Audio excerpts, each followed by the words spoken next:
আমরা 100টা বাড়ি তৈরি করে সেগুলো দিতে চলেছি। আর প্রত্যেকটা বাড়ি প্রত্যেকটা পরিবারের জীবন বদলে দিতে চলেছে যাদের নিজের কোনো বাড়ি নেই। আর এটা ওরা জানে না। আমরা একটা বাড়ি বানিয়ে ফেলেছি। তোমাদের চোখের কাপড়টা খোলো আর পিছন ফিরে দেখো, এটা হলো তোমাদের নতুন বাড়ি। ওয়াও, ওর রিয়াকশনটা একবার দেখো। ওরা এখন খুবই আনন্দিত।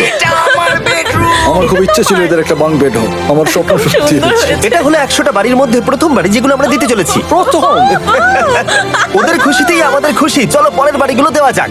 এই ভিডিওতে প্রত্যেকটা বাড়ি তৈরির সাথে সাথে আমরা চেষ্টা করছি এই সমস্ত পরিবারগুলোকে একটা সুন্দর জীবন দেবার যাদের বাড়ি নামে কোনো আশ্রয়স্থল নেই। আর আমরা এই ভিডিওতে মিলিয়নেরও বেশি ডলার খরচা করছি এই বাড়িগুলো তৈরি করতে, কারণ জামাইকার এই অংশে প্রায় 5 লাখেরও বেশি মানুষ অসুরক্ষিত এবং ঝুঁকিপূর্ণ পরিবেশে বসবাস করে। যেমন পরের এই পরিবারটি, যাদের বাড়ির অবস্থা এতটাই খারাপ যে সেটা যে কোনো মুহূর্তে ভেঙে পড়তে পারে। তাহলে তুমি এটা বানিয়েছো? হ্যাঁ। নিজেই বানিয়েছো? হ্যাঁ, আমি কাঠ আরো এইসব জিনিস কিনে তৈরি করেছি। আমরা তো পাহাড়ের উপরে আছি, তার মানে এই সমস্ত মেটেরিয়াল তুমি পাহাড়ের উপরে এনেছো? হ্যাঁ। হ্যাঁ, মাথায় করে। ওয়াও, আমরা জানতাম এই পরিবারের একটা ভালো বাড়ির প্রয়োজন, তাই আমরা তাদেরকে ট্রিপে পাঠালাম যাতে আমরা পর্যাপ্ত সময় পেয়ে যাই আমাদের পার্টনারের সাথে তাদেরকে একটা নিউ বাড়ি গিফট করতে। তোমরা দেখলে একটা পরিবার এইরকম একটা বাড়িতে থাকতো, আর এখন তারা এখানে থাকবে। আর আমি ওদের রিয়াকশন দেখার জন্য অপেক্ষা করতে পারছি না। ও ওয়াও! তোমরা এখন সামনে যেটা দেখতে পাচ্ছ সেটা হলো তোমাদের নতুন বাড়ি। তোমাদের ট্রিপে পাঠানোর কারণ হলো আমরা চেয়েছিলাম তোমাদের চোখের আড়ালে নতুন বাড়ি তৈরি করে তোমাদেরকে চমকে দিতে। চলো তোমাদের ভেতরটা দেখাই, দেখো কেমন। ওয়াও! আমি দেখেছিলাম তোমাদের কিছু নতুন ফার্নিচারের প্রয়োজন, তাই আমরা নতুন বাড়িটাকে সম্পূর্ণ ফার্নিশড করে দিয়েছি। ইলেকট্রিসিটি ছাড়াও তোমাদের জন্য এই বাড়িতে একটা ওয়াটার ট্যাঙ্কও আছে। এখানে একটা বাঙ্ক বেডও আছে তোমার 2 সন্তানের জন্য। দারুণ! আর এই হলওয়ে দিয়ে গেলে তোমাদের বেডরুমটাও দেখতে পাবে। নাইস! তোমার সদ্যজাত সন্তানের জন্য একটা দোলনাও রেখেছি। টায়রা, ওটা তোমার দোলনা। আমরা খুব কষ্টে ছিলাম, তোমরা আমাদের জীবনটা পুরো বদলে দিতে। এটা অফিসিয়ালি তোমার নতুন বাড়ির দলিল। তোমাদের অনেক ধন্যবাদ। দুর্ভাগ্যজনক হলেও এরকম অসুরক্ষিত জীবনযাপন করে আরো অনেকগুলো ফ্যামিলি, এবং কিছু ক্ষেত্রে সেগুলো ঝুঁকিপূর্ণ। এইখানে একটা পরিবার বসবাস করে। আমরা জানতে পারলাম এখানে ছাদ থাকলেও সেটা কোনো কাজের নয়। যখনই বৃষ্টি হয় এখান দিয়ে জল পড়ে, এখান দিয়ে জল পড়ে, এখান তার দিয়ে। সন্তানেরা ভিজে যায় এবং ঘুমোতে পারে না, কিন্তু আজ থেকে সেটা আর কোনোদিনও হবে না। দেখো, এটা হলো তোমার নতুন বাড়ি। এই নাও, ধরো চাবি। ও মাই গড! আমি নতুন বাড়ি পেয়েছি। কিন্তু অবশ্যই এখানে আমরা থেমে থাকিনি। আমরা একের পর এক বাড়ি তৈরি করেছি জামাইকার এই সমস্ত ফ্যামিলিগুলোর জন্য। আর 100টা বাড়ি তৈরি না হওয়া পর্যন্ত আমরা থামছি না। কিন্তু দুর্ভাগ্যবশত আমাদের পরের ডেস্টিনেশন হলো একটা নদী যা প্রতি বছর 100টারও বেশি বাড়ি ধ্বংস করে দেয়। বর্ষাকালে এই নদী প্রতি বছর ভয়ঙ্কর রূপ ধারণ করে, জল বেড়ে যায় এবং দুপাশের বাড়িগুলোকে ভাসিয়ে নিয়ে যায়। তাই এখানে থাকাটা খুবই দুর্ভাগ্যজনক। যেমনটা তোমরা দেখতে পাচ্ছ, ওখানে একটা ফ্রিজ আছে যেটা দেখে মনে হচ্ছে কোনো একটা বাড়ি ভেসে গেছে। একদম ঠিক। তাহলে তুমি বলছো বন্যা হলে নদীর দুপাশে যে সমস্ত ফ্যামিলিগুলো থাকে তাদের বাড়িগুলো সম্পূর্ণরূপে ধ্বংস হয়ে যায়। হ্যাঁ, এটা ঠিক। সেই কারণেই আমরা এখান থেকে অনেকটা দূরে এই সম্প্রদায়ের জন্য অনেকগুলো বাড়ি তৈরি করেছি। মজা করছি না? আমরা দিতে চলেছি এই বাড়িটা, এই বাড়িটা, এই বাড়িটা, এই বাড়িটা, এই বাড়িটা, এই বাড়িটা, এই বাড়িটা এবং অনেকগুলো বাড়ি। তাই আমরা শুরু করলাম মারিয়া এবং তার মেয়েকে দিয়ে, যাদের আগের বাড়িটা বর্ষাকালে নদীর জল বেড়ে যাওয়ার কারণে সম্পূর্ণ ধ্বংস হয়ে গেছিল। এমনকি একটা বিছানাও তাদের কাছে নেই। প্রত্যেকটা দিন তাদেরকে লড়াই করে বাঁচতে হচ্ছিল। ভগবানের আশীর্বাদে আমরা বেঁচে আছি। আর আপনাদের কষ্টে থাকতে হবে না। এবার তোমরা প্লিজ ঘোরো আর তোমাদের নতুন বাড়িটাকে দেখো। একবার তোমরা ঘুরে দেখো, এই হলো তোমাদের নতুন বাড়ি। ও মাই গড!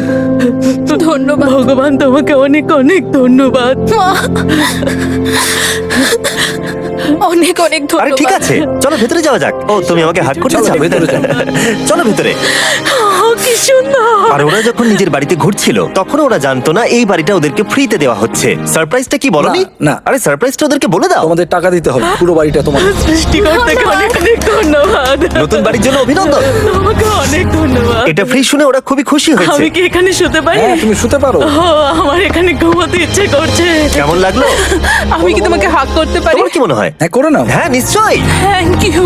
এই জন্য আমরা এরকম ভিডিও করি। দেখো ওরা কতটা খুশি। আমি আন্তরিকতার সাথে ধন্যবাদ আমার জানাচ্ছি। মনে হয় তোমাদের আর কোনো চিন্তা থাকবে না। এটা হলো তোমাদের নতুন বাড়ি। নতুন বাড়িতে তোমাকে স্বাগত। এই সদ্যজাতর জন্য একটা দোলনাও এনেছি। বাবু, আমাদের কাছে এখানে একটা বাড়ি আছে। আমার পেছনে এই মানুষগুলোকে দেখতে পাচ্ছ যাদেরকে আমি চোখ বেঁধে দাঁড় করিয়ে রেখেছি? আমরা কিন্তু এদেরকে কিডন্যাপ করছি না। আমরা এদেরকে একসাথে এই বাড়িগুলোকে দিতে চলেছি, যা বদলে দেবে তাদের জীবন। সবাই ভালো করে শোনো, চোখের কাপড়গুলোকে খুলে ফেলো আর পিছনে ঘুরে দেখো তোমাদের নতুন বাড়ি। কংগ্রাচুলেশনস! এটা কি সত্যি বিনামূল্যে দিচ্ছ? বাড়িটা দেওয়ার জন্য থ্যাংক ইউ জিমি। আমি নিচে গিয়ে ওদের রিয়াকশন গুলো দেখি। তোমার নতুন বাড়ি কেমন লেগেছে? ভালো, ধন্যবাদ। অভিনন্দন। নতুন বাড়ি সম্পর্কে জিজ্ঞাসা করলে? নতুন বাড়ি ভালো লাগলো? তোমাদের ভালো লেগেছে নতুন বাড়ি? দেখা যাক ওরা কি বলে। কেমন লাগলো? অনেক অনেক অনেক ধন্যবাদ। ধন্যবাদ তোমাকে। হ্যাঁ, ধন্যবাদ। তোমাদের তাহলে পছন্দ? এখন রয়েছে শেষ বাড়িটা। নতুন বাড়ি কেমন লাগলো? খুব ভালো। আমি কি এনার সাথে একটা ফটো তুলতে পারি? হ্যাঁ হ্যাঁ অবশ্যই। আমি ফটোর থেকেও বেশি কিছু ভেবে রেখেছি। তুমি কি ওকে ফুটবলের ব্যাপারে কিছু বলেছো? তুমি এনার সাথে ফুটবল খেলতে চাও? হ্যাঁ। বাহ, খুব ভালো। কারণ আমরা শুধু এই সম্প্রদায়কে বাড়ি দিচ্ছি না, তার সাথে আমরা দিচ্ছি এই বিশাল বড় ফুটবল মাঠটাও। আর সব থেকে ভালো ব্যাপার হলো 100-রও বেশি বাচ্চা অপেক্ষা করছে। আমরা তাদেরকে সারপ্রাইজ দেবো, আর তারা খুবই আনন্দিত হলো এই বিশাল বড় ফুটবল মাঠটাকে দেখে। চলো ফুটবল খেলা যাক। যাও নতুন মাঠে তোমরা খেলো, যাও মজা করো। নতুন ফুটবল মাঠের সাথে আমরা ফুটবল ইকুইপমেন্টসও বাচ্চাদেরকে দিচ্ছি। তোমরা কিন্তু এই নতুন মাঠে খুব মজা করে খেলবে। কিন্তু ফুটবল মাঠটাই ওদের কাছে যথেষ্ট ছিল না, কারণ সমস্ত বাচ্চারা ফেস্টিভ্যালস এর ডিমান্ড করতে শুরু করলো। এই নাও ফেস্টিভ্যালস। ওরা সত্যি ফেস্টিভ্যাল খুব পছন্দ করে। মনে হচ্ছে আরো ফেস্টিভ্যালস আমাকে নিয়ে আসতে হবে। হ্যার সিজন থেকেও ভালো। এটা 100% সত্যি। ও যা বলছে তার সাথে আমি সহমত। কিন্তু এই সম্প্রদায় ছাড়াও এল সালভাডোরে এমন অনেক পরিবার রয়েছে যাদের সুরক্ষিত বাড়ির প্রয়োজন আছে। তাই আমরা যথাসম্ভব চেষ্টা করছি তাদেরকে নতুন বাড়ি উপহার দেবার। কিন্তু আমরা এখন অর্ধেক পার করেছি। আর্জেন্টিনার এই ছোট্ট সম্প্রদায়েরও বাড়ির প্রয়োজন রয়েছে, আর আমরা সেখানেও একের পর এক বাড়ি তৈরি করে গেছি যাতে সেখানকার প্রতিটা বাচ্চা একটা সুরক্ষিত জায়গায় বসবাস করে বড় হয়ে উঠতে পারে। এখানেই আমাদের যাত্রা শেষ নয়, তাই আমাদের পরের গন্তব্য হলো মেক্সিকো। সেখানকার সম্প্রদায়ের জন্য আমরা একের পর এক বাড়ি তৈরি করে গেলাম। তারপরে আমরা গেলাম আমাদের পরের গন্তব্য কলম্বিয়াতে, আর সেখানে গিয়ে দেখতে পেলাম বাড়িগুলো ঝড়ের কারণে সম্পূর্ণরূপে ধ্বংস হয়ে গেছে। এর পরের পরিবার এইরকম একটা বাড়িতে বসবাস করতো বললাম কারণ টর্নেডো এটাকে ধ্বংস করে দিয়েছিল। এই বাড়িগুলো এখন বসবাসের উপযুক্ত ছিল না, তাই আমরা জন আর অ্যানার জন্য একটা নতুন বাড়ি তৈরি করলাম। আর এখন আমরা এই নতুন বাড়িটা ওদেরকে দেব। ওদের কোনো ধারণাই নেই ওরা নতুন বাড়ি পেতে চলেছে। আর একটু এগিয়েই থেমে যাবে। এসো, এসো, ঠিক এসো। আছে, কাপড়টা খুলে ফেলো। অভিনন্দন। আমি জানি তোমাদের বিশ্বাস হচ্ছে না, কিন্তু এটা তোমাদের নতুন বাড়ি। তুমি দরজাটা খুলে দেখো। ওরা সবাই অবাক, আর আমার মনে হয় না ওরা বিশ্বাস করতে পেরেছে এটা ওদের নতুন বাড়ি। ওরা কিচ্ছু বলতে পারছিল না, কিন্তু চোখের জল অনেক কিছু বলে দিচ্ছিল। অভিনন্দন তোমাকে, অভিনন্দন। এটা তোমাদের। এই বাড়িটা অনেক বড়। এর আগে শুধু আমাদের কাছে একটা অর্ধেক রুম ছিল, আর এখন আমাদের কাছে বাড়ি আছে। আমাদের কাছে এখন বাড়ি আছে। কিন্তু জন আর অ্যানা ছাড়াও কলম্বিয়াতে বহু মানুষের এটা প্রয়োজন ছিল, তাই আমরা এই সম্প্রদায়ের জন্য বাড়ি তৈরি করতে শুরু করে দিলাম। এটা কি তোমার পছন্দ হয়েছে? দেখো ওর হাসিটা দেখো। এই পৃথিবীতে প্রত্যেকটা পরিবারের একটা সুরক্ষিত বাড়ি পাবার অধিকার রয়েছে, কিন্তু প্রতিটা বাড়ি তৈরি করাই এতটা সহজ ছিল না। আমি ভুল করে দরজার লকটাকে ভেঙে ফেলেছি। বাইরে জিনিসগুলো রয়েছে যেগুলোকে ভেতরে নিয়ে যেতে হবে। এদিকে ফ্যামিলিটাও এগিয়ে আসছে। জানলাতেও গ্রিল লাগানো আছে, তাই খোলা যাচ্ছে না। আমি এবার বুঝতে পারছি না কি করব। খুলছে না ভাই। ঠিক আছে, পরিবারটা চলে এসেছে, সময় এবার শেষ। আমি কোনো স্বপ্ন দেখছি না তো। এই তোমরা কেমন আছো? এই এদিকে চলে এসো। ঠিক আছে, যাই হোক, আমি ভুল করে দরজার লকটাকে ভেঙে ফেলেছি আর দরজাটা এখন খুলছে না। তুমি একবার চেষ্টা করো না। মানে আমি হয়তো। হ্যাঁ, হয়ে গেছে। আরে এ কি, তুমি কি করে করলে? এই তো। আমরা কিছুই পারি না। চলো সবাই এগুলো ধরো। সত্যি কথা বলতে আমি তালা খোলার ব্যাপারে অতটা জ্ঞানী নই। তোমরা ভেতরে যেতে চাও? ওরা কিন্তু এখনো পর্যন্ত এখানে কোনো ফার্নিচারই দেখেনি, কিন্তু এখন থেকে তাদের কাছে একটা বাড়ি রয়েছে যেটা তাদেরকে সুরক্ষিত রাখবে। আমরা এটাও শুনেছিলাম তাদের কাছে যাতায়াতের কোনো উপায় ছিল না, আর তাই আরেকটা সারপ্রাইজ, আমরা তোমাদের জন্য একটা ব্র্যান্ড নিউ মোটরসাইকেল এনেছি। এই নাও চাবি। অনেক অনেক ধন্যবাদ। কোনো ব্যাপার নয়। ইয়েস, এখন তোমার কাছে নতুন বাড়ি আছে আর মোটরসাইকেল আছে। আর এই পরিবারটা ছাড়াও আমি লক্ষ্য করেছি যারা বাড়ি পেল তাদের বাড়ি ছাড়াও যাতায়াতের সমস্যাও ছিল, আর আমি এখন সমাধান করব। হলো এটা। আমরা এই গ্রামের প্রতিটা বাচ্চাকে বাইসাইকেল দিতে চলেছি। ধন্যবাদ মিস্টার বিশ। কোনো ব্যাপার নয়।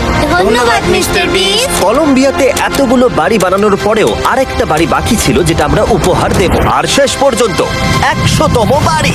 চোখের কাপড়টা খুলে ফেলো আর তোমাদের নতুন বাড়িটাকে দেখো।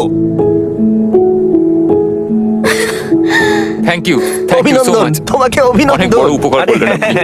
যাও ভেতরে গিয়ে দেখো।